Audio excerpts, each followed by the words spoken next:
Hello. Welcome back, everyone. I'm Beanie, and whatever it is you're watching, I've probably already seen it. So, Little Women. What a ride! We just have to talk about that ending, guys. They managed to give us the good, the bad, and the ugly. Also, stick around to hear what I have to say about the couple we shipped that never quite sailed, and of course about the 70 billion won. The last episode hit us with a lot of whammies. Like Hwa-young being alive? What? I feel like the writers are playing with our emotions a bit because they made us believe she was alive, then not, then alive again. Like I didn't even know what to believe.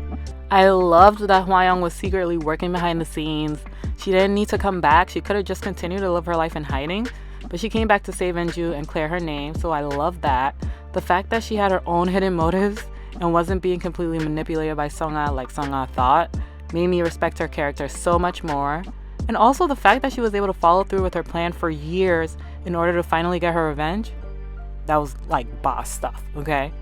Besides Hwa-young's reappearance, one of the biggest points in the last episode was the demise of Sung-ah. It was fascinating to see Sung-ah steadily unraveling throughout the drama with the final reveal in the last episode. I knew she was crazy, but I didn't know how much of a psychopath she really was. She executed people without a second thought and even tried to take as many lives as she could down with her when she was exposed.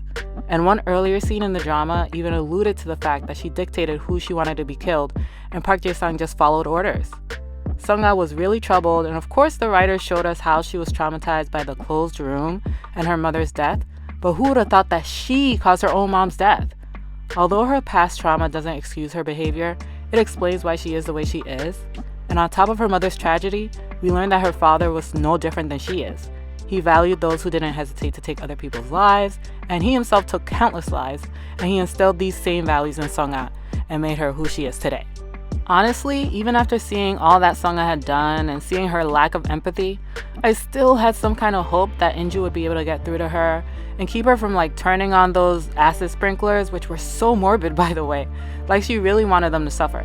But she was evil to the very end. Also, Sung-ah had said that she planned to execute herself, Hwa-young, and In-ju in that room through the acid and the sprinklers. But then why was she the one standing on the sidelines when she turned them on? After all the lives that she took, she was afraid of losing her own life. Come on now, she's very, that's a pathetic character, and she's all talk. Justice was truly served when In-ju finally overpowered her and tossed her into the acid pond. After underestimating In-ju for the whole drama, that was perfect. That was justice that we needed. And Sung-ah met her demise at the hands of her own so-called puppet. Loved it, writers. And I think that was a great choice by the writers because this whole drama she's been underestimated, and that just needed to happen in the last episode. Also, Hwa-young was always teaching In-ju and seemed to be in control while In-ju floundered around. Everyone thought she was kind of ditzy, let's be honest, but In-ju ended up saving her. Also, don't forget that when Do-yoon came to save In-ju, she had already saved Hwa-young from the chair. She really did it with her quick thinking. I loved how she grabbed that metal plate. How did she even come up with that? And she saved her herself. And I love that In-ju was able to grow into herself and become strong and independent. She really grew on me as a character, and she ended up being my favorite. In-kyung was an okay character too, but she was a little too reckless for me at times. Her persistence finally paid off in the end when she was able to flip Sapyeong. I was like, yes, she finally did it. I almost thought she was a goner when I saw that scalpel. I was like, In-kyung is done for, but I'm glad she survived that. I actually had an inkling that Sapyeong wasn't going to go along with Sung-ah's plan when he asked about Sang-woo's death. He looked put off by his passing, and I was like, maybe he's not so happy with that death, So good thing he was obsessed with the general and his beliefs, and apparently his son, or else In-kyung would have been done. She would have been gone. She got really lucky with that. Really lucky. And when it comes to her love life, I'm glad that In-kyung finally came to her senses with Jung-ho, because I was like, girl, you are not going to find anyone who's going to put up with you like Jung-ho. Someone who has loved you for years and stuck by you through alcoholism and life-threatening investigations. Come on now. Anyway, she realized what we all already knew and snatched him up in this last episode. So good for her. She's lucky that Jung-ho is head over heels in love with her, because the way she used his help and still turned him down was so sad. It was so sad to see. When In-kyung turned down that job offer as a reporter and also confessed to Jung-ho basically that she liked him, I knew that she had finally grown, and it was nice to see that with her character.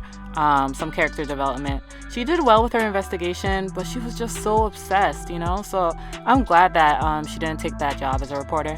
To me, In-kyung ended this series finally choosing to pursue her childhood dreams and also to allow herself to find happiness with her new love. Anyway, I'm so happy for them and their future together. Very good ending for In-kyung. When it comes to my main ship, I just wish In-ju and Do-il had ended up together. Is that too much to ask, writers? I guess you can't give us everything, but man, that would have been amazing. I mean, they gave us that bit of hope with Do-il saying he'd see In-ju again.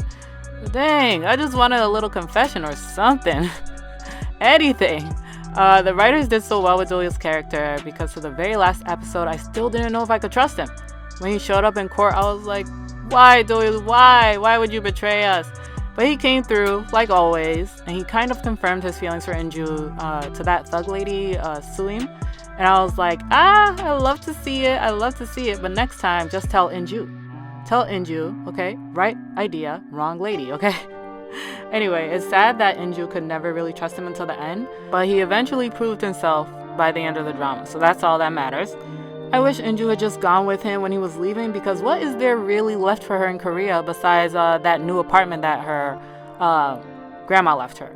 What is there for her? Although, I don't think she even knew about the apartment at that point, so I'll cut her some slack. But besides that, In-kyung is leaving. In-hye been left. Her parents are traveling the world. Might as well enjoy some time with her lover boy.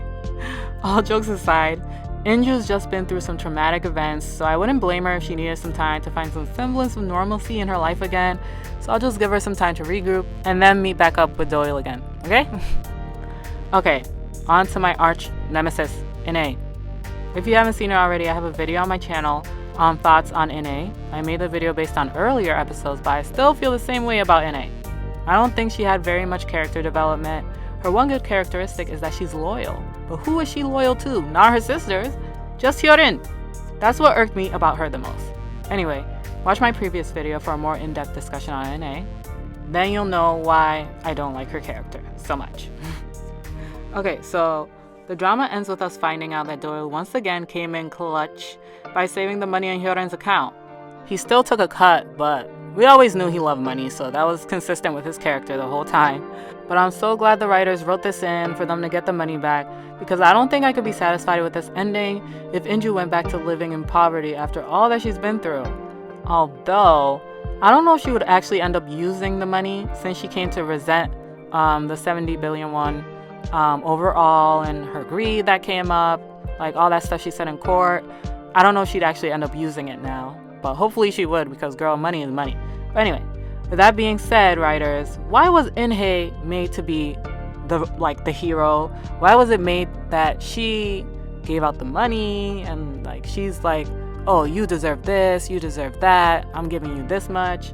Like, why did she get to choose how much money the sisters got, as if she played a role in them acquiring the money? Where was she when In-ju was thrown in prison?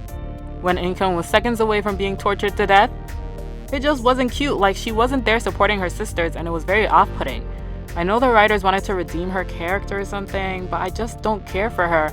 And the fact that she gets a cut of that money and still got what she wanted with no real repercussions irks me. She abandoned her sisters and still got to keep their love and get the money. It's just annoying. I wish she, I don't know, apologized, did something. But this ain't it. This ain't it, writers. Okay.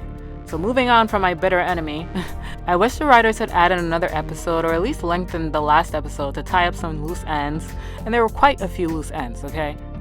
Here are a few questions I had. What happened to Do-il's mom? Did In-ju actually serve the jail sentence? Because there was no blank years later caption. Why was it taking so long for Sung-ha to get arrested or anything if it had been a year and some months like that In-ju was in prison?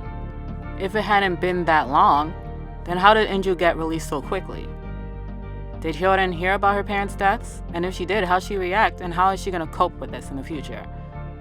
What happened to Suim and all the other minions that were working for Sung-ha and Park Jae-sung? What's going to happen to the small fry Jongryong society members like the reporters, Wang-gyu, and Mari? What's going to happen to them?